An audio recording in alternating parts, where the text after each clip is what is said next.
Assalamualaikum Ustaz. Waalaikumsalam warahmatullahi wabarakatuh. Apakah qaul sahabat termasuk dalil?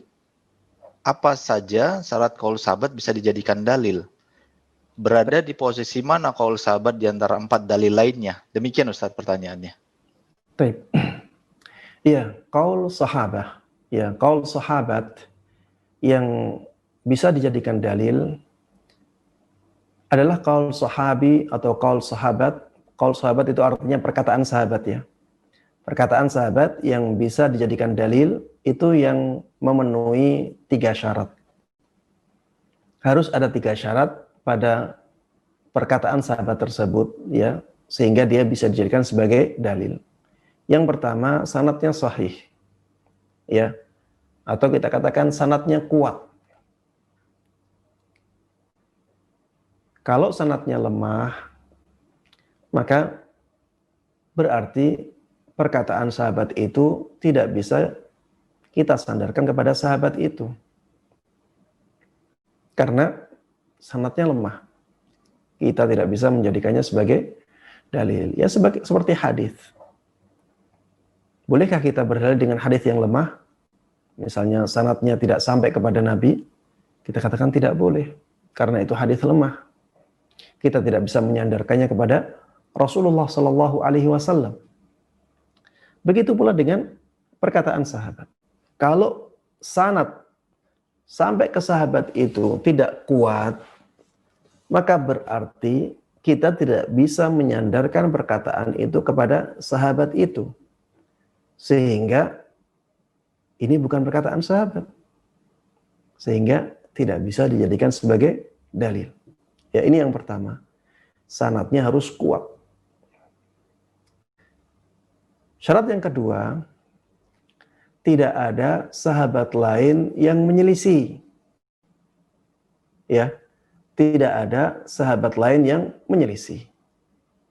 Kalau ada sahabat lain yang menyelisihi, maka perkataan sahabat yang seperti ini tidak bisa dijadikan sebagai dalil. Kenapa? Karena perkataan sahabat yang satu tidak lebih pantas untuk didahulukan daripada perkataan sahabat yang lain. Karena mereka satu derajat. Mereka sahabat Nabi Muhammad SAW. Kenapa perkataan sahabat itu bisa dijadikan sebagai dalil? Karena mereka sahabat Nabi Muhammad SAW. Inilah ilahnya. Inilah sebab kenapa perkataan sahabat bisa dijadikan sebagai dalil. Karena mereka sahabat Nabi. Sehingga antara sahabat yang satu dengan sahabat yang lain tidak ada perbedaan dari sisi ini. Mereka satu level. Sehingga ketika sahabat yang satu menyelisih sahabat yang lainnya, tasaqata, ya, gugur semuanya berarti. Dianggap tidak ada dalil dari perkataan sahabat. Karena para sahabat berbeda pendapat di situ. Baik. Dari sini juga kita harus memahami bahwa misalnya ketika ada satu perkataan sahabat, sanadnya sahih. Kemudian ada perkataan sahabat yang lainnya yang menyelisih dia, tapi sanadnya lemah. Maka kita katakan seakan-akan ini tidak ada. Yang ada adalah ini saja. Karena ini yang memenuhi syarat sebagai dalil. Sedangkan ini tidak memenuhi syarat sebagai dalil. Maka seakan-akan ini tidak ada. Makanya ketika kita menjawab ya dalil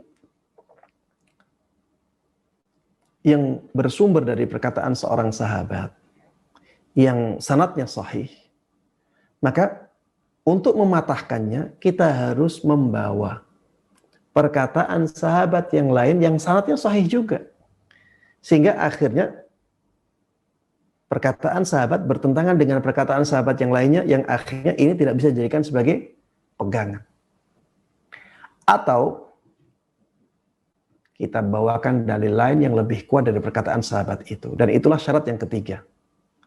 Syarat yang ketiga, perkataan seorang sahabat bisa dijadikan sebagai dalil apabila perkataan sahabat tersebut tidak bertentangan dengan dalil yang lebih kuat. Dalil yang lebih kuat contohnya apa? Seperti Al-Quran dan Sunnah. Seperti Al-Quran dan Sunnah. Makanya ketika ada orang berdalil dengan qaul sahabi, berdalil dengan perkataan seorang sahabat, dan kita tidak menemukan sahabat lain yang menyelisih perkataan itu, bagaimana mematahkannya? Mematahkannya dengan mengatakan perkataan sahabat itu menyelisihi Al-Quran atau menyelisihi hadis Nabi Muhammad SAW, dan kita harus lebih mendahulukan perkataan Nabi. Kita harus lebih mendahulukan firman Allah Subhanahu wa taala. Baik, jawaban ini bisa dipatahkan biasanya.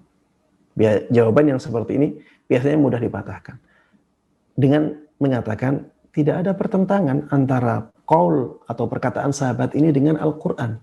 Tidak ada pertentangan antara perkataan sahabat ini dengan hadis yang engkau sebutkan. Al-jam'u aula minat tarjih. Mengompromikan dua dalil itu lebih didahulukan daripada menguatkan salah satu dan membuang yang lain. Daripada mentarjih. Hakikat dari tarjih itu mengambil salah satu dalil dan membuang dalil yang lainnya.